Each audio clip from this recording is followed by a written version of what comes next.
ברגע שצוללת חדשה מצטרפת לחיל הים, לא מדובר רק בעוד כלי שייט. צוללת היא סמל של עוצמה, של הרתעה ושל חשאי. ישראל, מדינה קטנה במזרח התיכון, בנתה לעצמה שם של חדשנות ויצירתיות צבאית. בתוך התמונה הזאת, הופעת הצוללת החדשה אינס דרקון מעוררת סקרנות רבה לא רק בישראל אלא גם אצל מדינות רבות סביב העולם. צוללת זו אינה עוד כלי נשק רגיל. מדובר בפרויקט אשר נולד מתוך צורך ביטחוני אסטרטגי עמוק, ובתוך שנים של פיתוח, תכנון וסודיות קפדנית.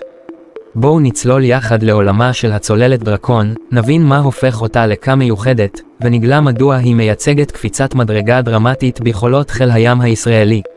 תחילתו של רעיון. היסטורית, חיל הים הישראלי התבסס על ספינות טילים קלות, שידעו לתת מענה קרבי קרוב לחופי ישראל. אך כבר בשנות ה-70 התגבש צורך ביכולות עמוקות יותר, חשאיות יותר, שמאפשרות להגיע רחוק ולהרתיע אויבים גם בלי ירי ישיר. מכאן נולד הרעיון להכניס צוללות מודרניות לשירות צה"ל. גרמניה הפכה לשותפה המרכזית בפרויקטים אלה.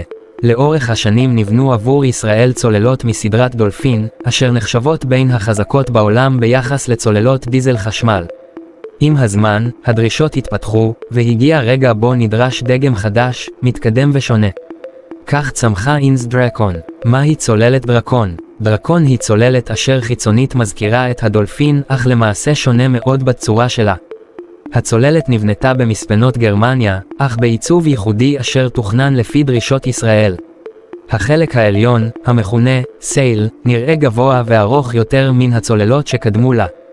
יש הסוברים כי שינוי זה קשור למערכות נשק חדשות, אולי אף יכולת לשיגור טילי שיוט מתקדמים או מערכות מודיעין גדולות. אף אחד לא מוסר נתונים רשמיים, והעמימות היא חלק מן המשחק. סודיות ברמה עליונה. בישראל לא מדברים בגילוי על הצוללות. כל פרסום רשמי הוא מינימלי, ומידע ממשי נדיר מעד. סודיות זו איננה מקרית. היא מעניקה לצה"ל יתרון פסיכולוגי ואסטרטגי. אויב אשר איננו יודע בדיוק מה מסתתר מתחת לפני הים, נאלץ להניח את התסריט הגרוע ביותר. במיוחד במקרה של דרקון, הסודיות כפולה ומכופלת. אפילו בתוך ישראל, רבים מן הנתונים אינם ידועים. אנליסטים ביטחוניים בעולם טוענים כי ייתכן והצוללת כוללת מערכות חדשות לשיגור טילים בליסטי קטן או טילי שיוט בעלי טווח של מאות ק"מ, אשר יכולים לשאת גם ראשי קרב מיוחדים. יתרון אסטרטגי לישראל. מדוע ישראל צריכה צוללת כמו דרקון? התשובה נעוצה במציאות הגיאופוליטית. ישראל מוקפת איומים פוטנציאליים, מדינות עוינות, ארגוני טרור, וגם גורמים מרוחקים יותר אשר מחזיקים טילים ארוכי טווח. צוללת מתקדמת מאפשרת לישראל מה שנקרא יכולת מכת שנייה. כלומר, גם אם אויב תוקף ראשון ומצליח לפגוע במערכות רבות בישראל, הצוללת הנמצאת בעומק הים יכולה להגיב ולשגר נשק חזרה. יכולת זו היא ליבת ההרתעה, והיא מה שמבטיח כי אף גורם לא ירצה לנסות לפגוע בישראל בהפתעה. טכנולוגיה פורצת דרך. מה הופך את דרקון למיוחדת? מערכות הנעה מתקדמות. הצוללת מצוידת במערכות AIP, אשר מאפשרות לה להישאר מתחת לפני הים לאורך שבועות ללא צורך לעלות ולטעון סוללות. הדבר מקשה על אויבים לגלות את מיקומה. חיישנים ומיקמים חדישים, מערכות איתור ומעקב, אשר מאפשרות לדרקון לדעת מה קורה סביב לה מבלי להיחשף. יכולת נשק ייחודית, כאן נכנס המסתורין הגדול. חלק טוענים כי הדרקון מסוגלת לשגר טילים דרך צינורות גדולים או אפילו מטע אנכי. אם נכון הדבר, מדובר ביכולות שלא היו לצוללות הדולפין הקודמות.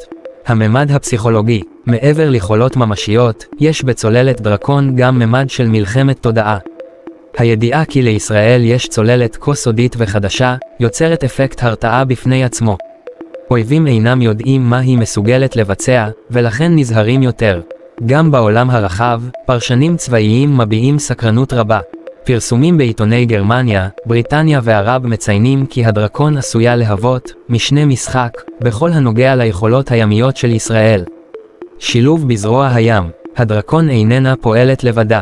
היא משתלבת במערך רחב של חיל הים, אשר כולל ספינות טילים חדישות מדגם סער, כלי טייס בלתי מאויש, וכוחות קומנדו ימי. השילוב יוצר מארג רב עוצמה של הגנה והתקפה. בנוסף, הדרקון משתלבת גם עם מערך המודיעין של ישראל. הנתונים אשר נאספים בים מתחברים ליכולות לוויין, מטוסי ביון ומערכות קרקעיות. כך נבנה תמונה רחבה המעניקה לישראל עליונות מודיעינית. שיתופי פעולה בינלאומיים. למרות שדרקון היא צוללת ישראלית, חלק מן הפיתוחים מבוססים על טכנולוגיה גרמנית. הקשר הביטחוני בין ישראל לגרמניה הוליד כבר שנים רבות של שיתופי פעולה, כאשר גרמניה מספקת את התשתית הימית וישראל מוסיפה טכנולוגיות מקומיות. גרמניה אמנם אינה חושפת הכל, אך ברור כי צוללת זו נבנתה תוך התאמות מיוחדות לפי בקשות צה"ל. הדבר מדגיש את עומק שיתוף הפעולה ואת ההשפעה של ישראל בזירה הביטחונית העולמית. המשמעות האסטרטגית. צוללת דרקון מספקת לישראל לא רק כלי לחימה נוסף אלא קלף אסטרטגי משמעותי. היא מאפשרת לישראל לשמור על יתרון יחסי באזור רווי מתחים, ולהבטיח כי כל אויב יחשוב פעמיים לפני צעד תוקפני. יתר על כן, עצם ההשקה של דרקון מעבירה מסר. ישראל משדרגת את חיל הים שלה, מתכוננת לאיומים עתידיים, ואיננה נחה על זרי דפנה. מבט לעתיד. הדרקון היא רק תחילתו של עידן חדש בצוללות חיל הים. לפי דיווחים, ישראל הזמינה לפחות עוד 2 נוספות מדגם מתקדם זה. בעתיד, חיל הים צפוי להחזיק צי צוללות מודרני, המסוגל לפעול גם באזורים רחוקים יותר, להרתיע יריבים ולהבטיח את ביטחון המדינה לאורך זמן.